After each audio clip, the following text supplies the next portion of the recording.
Olá, boa noite, a paz do Senhor. Quarta-feira, 6 de outubro, o mês da criança, né?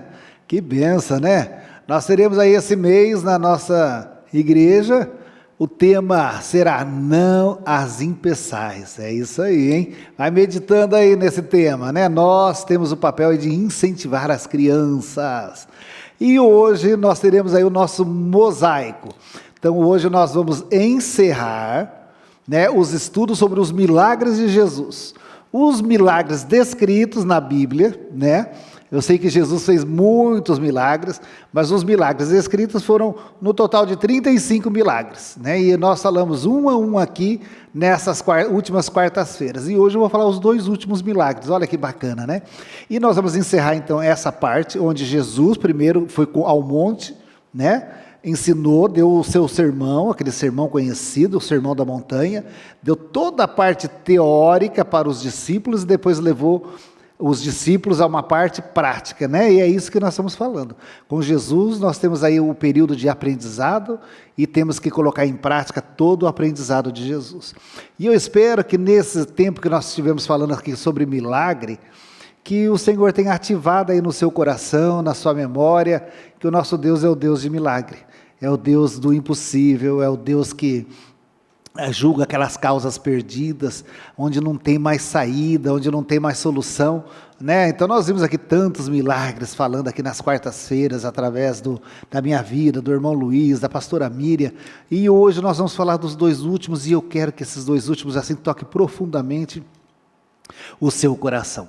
Eu vou convidar você agora para fechar os seus olhos, vamos orar pedindo a bênção do Senhor nesse último estudo sobre os milagres de Jesus. Senhor, nós queremos te agradecer, ó Pai, por esse momento, onde nós paramos tudo, Senhor, para ouvirmos a Tua palavra, para aprendermos aqui com o discipulado do mosaico. Nós cremos que esse discipulado é um discipulado guiado pelo Teu Espírito.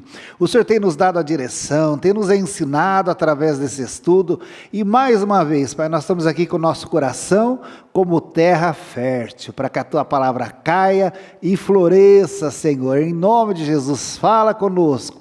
Visita cada um dos meus amigos e irmãos que estão assistindo esse discipulado e que nós possamos sermos abençoados com esse aprendizado, em nome de Jesus. Amém, amém. Então vamos lá, hein? Esses 2 últimos, foi o último em vida, que eu vou falar, tá? Foi o último milagre em vida que Jesus fez. E depois o outro foi o primeiro milagre após ele ter ressuscitado. Olha que bênção, né? Então nós vamos falar do último milagre em vida e depois o primeiro, depois que ele ressuscitou. Então, todos sabem que ele foi ao Getsemane, né? Foi aquele momento que antecedeu a sua prisão, antecedeu todo aquele julgamento cruel que ele teve diante das pessoas, antecedeu aquele momento onde o povo que havia aclamado ele uma semana antes, né, Hosana, bendito que vem em nome do Senhor, esse mesmo povo optou em soltar Barrabás, né? Então, e Jesus, ele sabia para que ele tinha vindo, ele sabia o propósito da vinda dele como filho de Deus, para redimir a humanidade, né? Então ele estava temendo como homem, mas ele sabia que ele precisava ir até o fim. Os discípulos, ele pediu para os discípulos orarem, permanecerem ali com eles, né? E teve toda aquela dificuldade do povo, o povo dormiu, e aí Jesus falou, poxa, vocês não podem vigiar um pouco comigo, né? Então é nesse momento que aconteceu o último milagre de Jesus antes da sua morte. Olha que coisa interessante, né? Então eu estou falando todo esse cenário para você entender como Jesus estava, e aqui a Bíblia nos relata que Jesus ele chegou a transpirar sangue, tamanha era a tensão que ele estava vivendo. Porque ele estava vindo sobre a vida de Jesus, ele sabia que ia vir a opressão do pecado do mundo inteiro. Então ele estava ali em sofrimento, sabendo o que o esperava, né? E ali ele estava num momento de muita tensão. Mas o que eu aprendo com Jesus, no momento de muita tensão, Mike, era muita tensão, ele não perde a visão. Que coisa linda, e nós precisamos aprender isso. Às vezes nós vivemos momentos tensos na nossa vida, e momentos assim que nos aperta, que nos oprime, e para a gente perder a visão é 2 palitos. E aí a gente se esquece do propósito de Deus, que tudo aquilo que está acontecendo não vai mudar o propósito de Deus, e a gente precisa focar naquilo que Deus tem por fazer na nossa vida. E Jesus estava focado naquilo que Deus tinha por fazer através da vida de Jesus na terra. Ele sabia para qual momento ele tinha vindo. Então, era essa a história. Era esse o momento que Jesus estava vivendo. E aí se aproxima de Jesus um dos seus discípulos, Judas, aquele que vendeu, que entregou Jesus aos soldados romanos por 30 moedas. Não é isso que fala na Bíblia? Então, olha o momento de tristeza, de opressão que estava rodeando a vida de Jesus, mas ele não perde o foco. Olha que coisa impressionante. Vem Judas, dá um beijo nele, e aí Jesus fala para ele, com um beijo você me trai, né? E aí os soldados se aproximam e decretam então, Jesus, você está preso.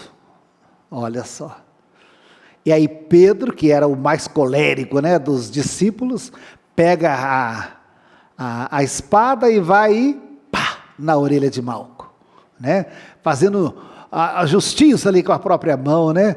E aí Jesus fala, guarda a sua espada, porque o meu inimigo não são esses soldados, né? Eu sei para que hora eu vim, eu preciso ser preso, tudo isso está acontecendo para que se cumpra o propósito da minha vinda, né? Então aí Jesus repreende Pedro, vai ali, e olha o que Jesus faz, outra coisa que a gente aprende aqui, Jesus vai e restaura a orelha daquele que estava prendendo ele. Já pensou, quem conseguiria fazer isso, hein, Marcelo? O camarada está ali te prendendo, e aí Jesus ainda expressa o seu amor. Olha que coisa tremenda, tremenda. Então, nesse último milagre de Jesus, está registrado, tanto no livro de Mateus, João, né? Lucas. No livro de Lucas, por exemplo, está lá no capítulo... no capítulo 20... Aqui, no capítulo 22, no versículo 63, tá? Então diz assim, ó. Os que detinham Jesus zombavam dele, davam-lhe pancadas, não é aqui, Jesus é preso, no 47, perdão. Lucas 22, 47. Falava ele ainda quando chegou uma multidão, e um dos 12, chamado Judas, que vinha à frente deles, aproximou-se de Jesus para o beijar.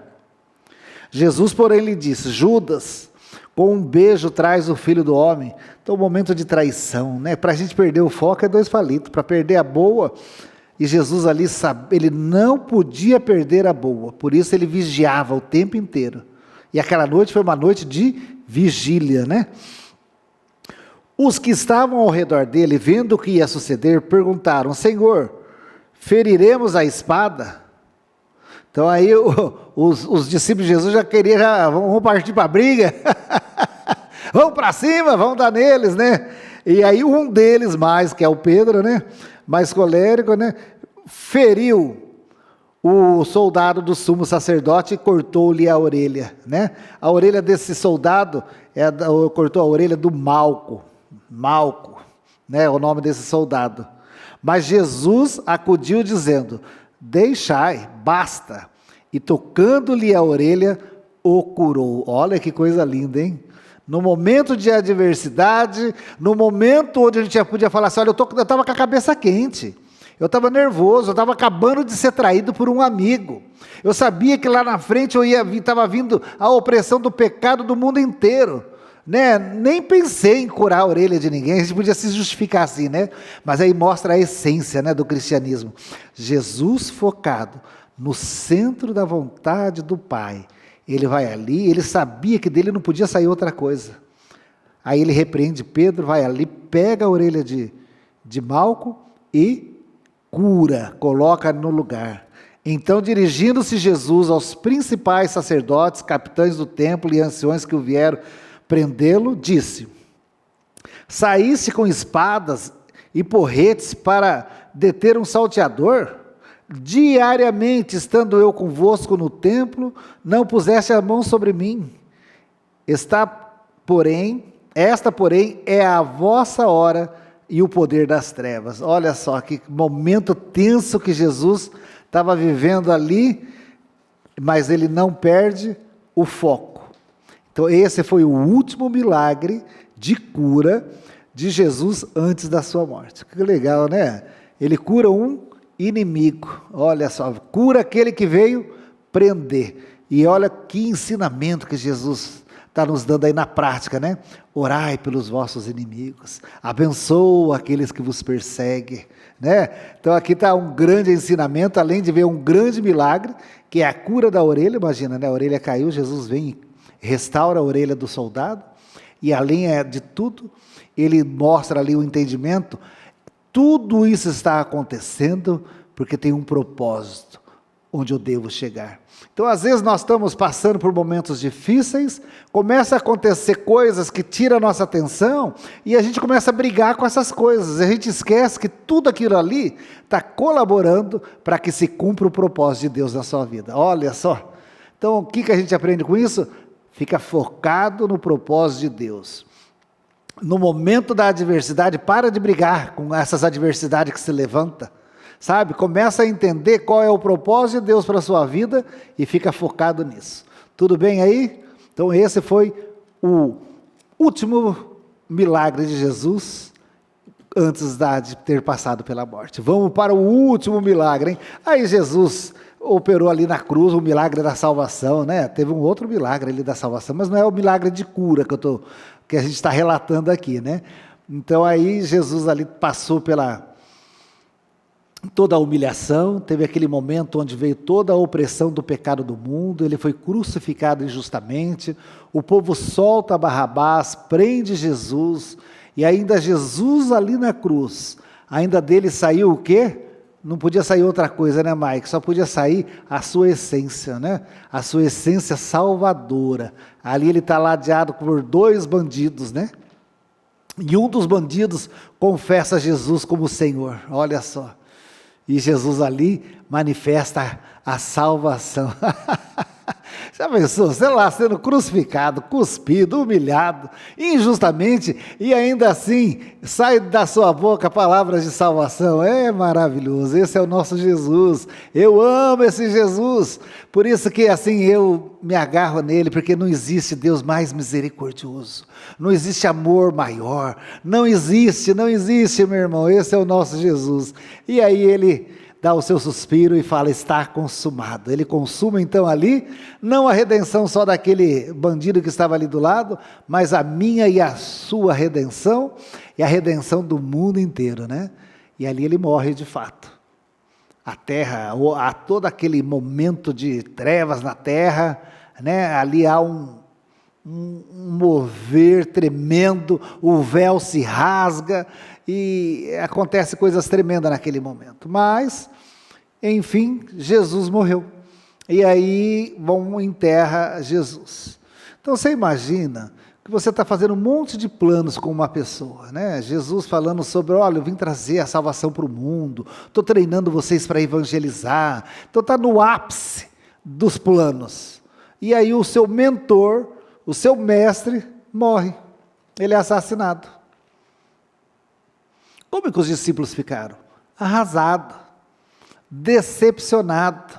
Ele morreu. Morreu, a nossa esperança morreu. Tivemos que sepultar a nossa esperança. Aquele que eu achava que ia mudar toda a história, ele morreu. Então eu imagino que depois desse episódio da morte de Jesus, do seu sepultamento, porque o sepultamento é uma coisa cruel, né? Parece que quando a gente vê ali, você já foi no cemitério, naquele momento onde coloca o caixão lá, joga a terra, né? E põe aquela lápide por cima, não é isso? E aí parece que ali consumou mesmo, né? Eu lembro quando minha mãe faleceu, que nós fomos lá no cemitério, que, nossa, para ir embora, foi uma sensação tão ruim deixar ela lá. Assim, ali eu vi que tinha acabado para ela mesmo, sabe? Então foi assim que o sentimento que os discípulos tiveram. Quando colocou Jesus ali e pôs aquela pedra naquele túmulo, acabou, finalizou na cabeça dos discípulos, né? Então eles voltam, eu imagino que eles ficaram ali trocando uma ideia, e agora como vai ser? E aí eu imagino que um deles falou assim, passaram já alguns dias, né? Eu acho que eu vou pescar. Que coisa que é isso, né? Aí ele pega e fala, acho que eu vou pescar. Aí o outro fala, também vou, vamos lá, a gente era pescador mesmo, né? Então, qual que é quando aquela porta que tinha se aberto para você de uma vida nova se fecha, qual que é a grande tendência nossa? Voltar na vida antiga, não é isso? Olha só. Então, o movimento dos discípulos foi, então, Jesus morreu, vamos voltar para a pescaria. E aí eles passam a noite ali, pescando e não pescam nada. Então, imagina, já está abatido, porque a esperança tinha ido embora, o mestre tinha morrido, aí eles voltam lá na vida, na prática da vida anterior deles, né, que era de ser pescador, não pesca nada, e quando eles chegam à beira-mar, tem uma pessoa lá. E a pessoa fala, paz seja convosco. E aí eles falam, quem é esse? Daí eles não reconhecem, porque aí já é Jesus ressuscitado no corpo glorificado. E aí o João, que é aquele que encosta, né, a cabeça nos ombros de Jesus, que tinha muita intimidade com Jesus, falou, Pedro, você não está vendo? É o mestre, é ele. E aí eles vão até o mestre e eles falam assim, tem alguma coisa para comer? E eles falam, não tem nada, nós passamos a noite aqui, não pescamos nada. E aí Jesus fala para ele, joga a rede do lado direito. Aleluia. Esse foi o primeiro milagre de Jesus após ter ressuscitado. Ele vai lá e sabe o que ele faz? Eu estou aqui emocionado de pensar, né? Ele vai e ele restaura a esperança dos discípulos, né? Então, os discípulos que já tinham colocado um fim, a pedra no sepulcro já estava lá, já era um assunto encerrado, a esperança tinha se acabado, tinham voltado à prática da pesca, e não pescaram nada, e aí Jesus, a primeira coisa que Jesus faz é restaurar a esperança dos discípulos. E às vezes você está aí, né, depois de uma caminhada com Jesus, e talvez você está aí sem muita esperança, mas Jesus, essa noite, Ele está falando para mim e para você, Ele quer renovar a nossa esperança nele. Meu irmão, Ele quer fazer igual Ele fez com Pedro, com João, que estava ali, passaram a noite, frustrados, sem pesca, sem peixe, na profissão que eles tinham abandonado para seguir a Jesus, e aí vem Jesus, o que Jesus faz? Renova a fé deles, renova a esperança deles, aleluia, aleluia, e a gente vai finalizar então lendo esse grande milagre, que é a grande pesca que Jesus operou, aleluia, restaurando assim a esperança dos discípulos, aleluia. Vamos ler lá? Está em João 21, vamos ler do 1 em diante, tá bom? Depois disso, tornou Jesus a manifestar-se aos discípulos junto do mar de Tiberíades, e foi assim que ele se manifestou. Estavam juntos Simão Pedro, Tomé, chamado Dídimo, Natanael, que era de Canaã da Galiléia, os filhos de Zebedeu, e mais 2 dos seus discípulos. Disse Simão Pedro, vou pescar. Disseram-lhe os outros, também nós vamos contigo. Olha lá, tudo isso que eu relatei para vocês, agora aqui na palavra, hein, Saíram e entraram no barco, e naquela noite, o que aconteceu? Nada apanharam. Mas ao clarear da madrugada, estava Jesus na praia. Todavia os discípulos não o reconheceram que era ele. Perguntou-lhe Jesus, filhos, tendes aí alguma coisa de comer? E responderam-lhe, não. Então disse-lhe Jesus, lançai a rede à direita do barco, e achareis. E assim fizeram, e já não podiam puxar a rede, tão grande era a quantidade de peixes. Aleluia! Aquele discípulo a quem Jesus amava disse, Pedro, é o Senhor, Simão Pedro. E Simão Pedro, ouvindo que era o Senhor, cingiu-se com suas vestes, porque se havia se despido, e lançou-se ao mar. Mas os outros discípulos vieram no barquinho, puxando a rede com os peixes, porque não estavam distante da terra, senão quase 200 côvades. Ao saltarem em terra, viram ali umas brasas, e em cima peixes, e havia também pão. Aleluia! Então Jesus hoje está restaurando a nossa fé com esse finalizando esse estudo. Se você estava aí desanimado, sem esperança, Jesus está te chamando. Tem algo para comer? Lançai a rede à direita do barco, porque a rede vai encher. E venha para a praia, porque aqui eu tenho um banquete para você.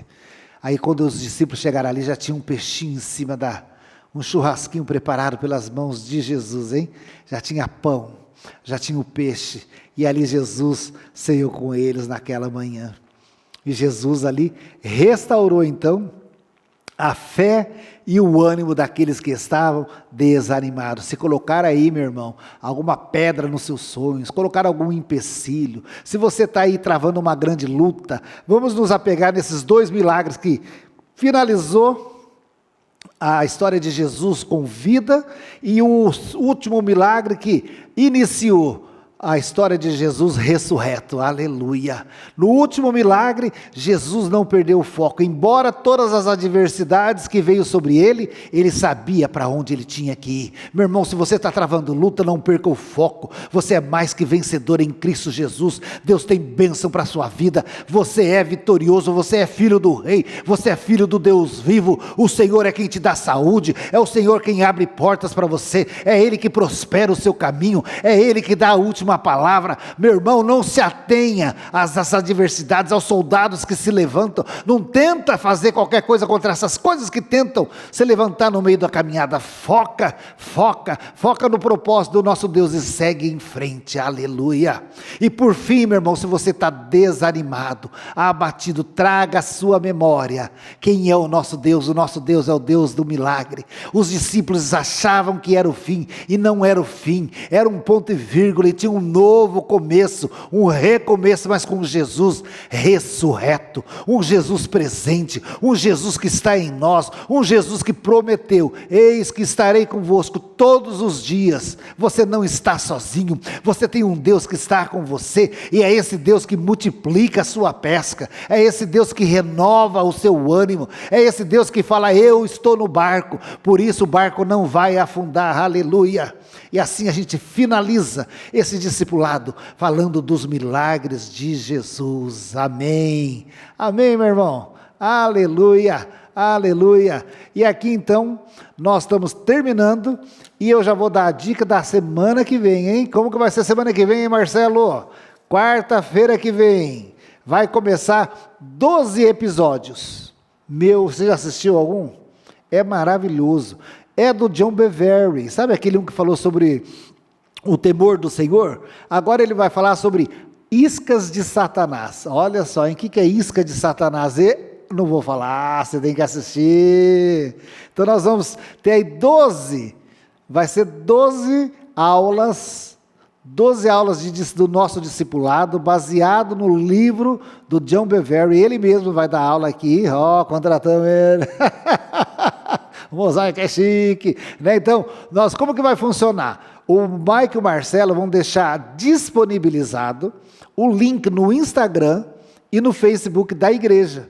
Você vai lá, curte, para a gente saber que você curtiu lá, quantas pessoas assistiram, que tiveram acesso àquele estudo, e clica no link. E o Marcelo está aqui nos lembrando, meu irmão, vamos começar a curtir a página da igreja, do Instagram, curte, siga-nos lá no Instagram da igreja, a Igreja Manancial de Sião, é isso que está lá, Manancial de Sião ou Igreja Manancial?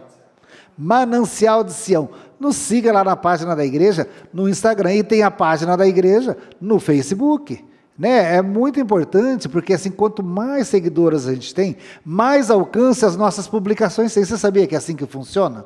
Né? Quando a página tem poucos curtidas, poucos comentários, sabe? A gente posta lá, todos os dias eu posto uma palavra lá no nosso Instagram. Curte lá, meu irmão. A gente curte tanta coisa, na verdade, curte lá a palavra, porque quanto mais você curtir, mais pessoas vão ser alcançadas pela palavra, pelos estudos, pelas ministrações que Deus tem trazido aqui para nós.